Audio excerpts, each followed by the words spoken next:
Bienvenue de l'autre côté de la porte. First, le premier elfe. Une histoire contée par... Roanoke. Qui était les premiers? Comment était-il? Tous les soirs, avant de s'endormir, chaque petit elfien écoute attentivement sa maman lui conter l'histoire du premier elfe. Il s'appelait First. Elfe, fait en pierre, bois, verdure et terre, il ne savait pas quand ni comment il avait pu prendre vie. Errant depuis bien trop longtemps, il se sentait extrêmement seul dans la forêt du bout du monde. Dès l'instant où il avait pris conscience, il recherchait la compagnie d'autrui. Malheureusement, personne à des kilomètres à la ronde. Il y avait bien eu Tisset, petit animal non identifié, avec qui il avait sympathisé lors de son passage dans la vallée des fleurs sauvages. Mais depuis, c'était la solitude qui lui tenait compagnie, et ce n'était pas quelque chose qu'il appréciait. Un jour qu'il errait du côté du coin de mousse, il vit apparaître une lueur bleue plus loin sur un sentier. Voulant s'approcher, celle-ci s'éloigna.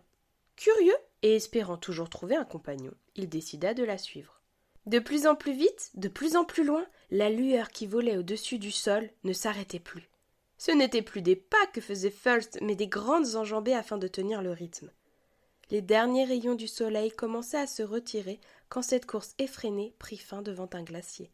First découvrit que cette lueur qu'il avait essayé de rejoindre n'était autre qu'un feu follet qui, maintenant, virevoltait devant l'entrée du glacier.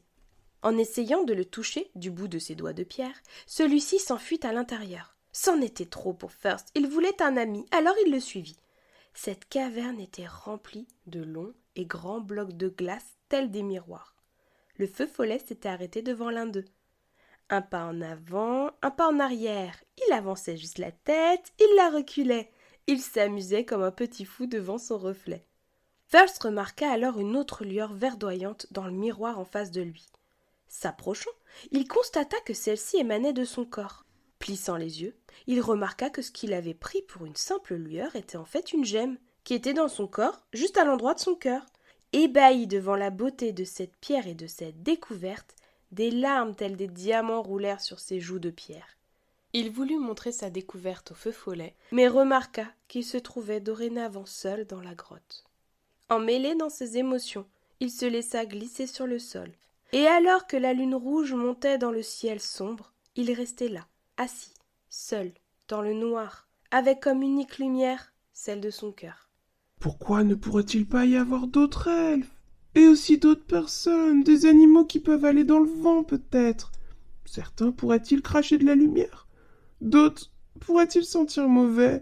Et même que... Pourquoi suis-je là? Pourquoi suis-je seul? Pourquoi ce feu follet ne voulait-il pas rester avec moi? Qu'ai-je fait? First était désespéré. Il imaginait tellement son monde, rempli d'elfes, de lunins, de gobelins et d'autres êtres avec qui il pourrait discuter, jouer, vivre des aventures incroyables. Et alors qu'il était dans ses songes, la jade s'éteignit dans un craquement, résonnant dans toute la grotte. Elle, qui était lisse, se trouvait désormais fissurée en plein cœur. Le silence n'était plus. First entendait distinctement plein de bruit au dehors. Il sortit de la caverne et découvrit que le ciel, auparavant obscur, était rempli d'éclats de lumière. La suite, on la connaît. Il croyait tellement à son rêve qu'il a réussi, avec l'aide de la jade, à illuminer le ciel, et la première elfette est arrivée. Puis, ce ne fut qu'une invasion d'elfes, de gobelins et d'autres êtres tout aussi magiques. C'est donc pour cela que chaque elfe prend soin de confectionner le doudou First au cœur de jade, afin que son petit elfien se rappelle de toujours croire en ses rêves. À bientôt pour de nouvelles aventures. Pour encore plus d'histoires de l'autre côté de la porte, pense à t'abonner à ma chaîne YouTube. Parce que sans toi, rien de tout cela ne serait possible, tu peux faire un don des 1 € via Utip, lien dans la description. Retrouve tous les produits dérivés sur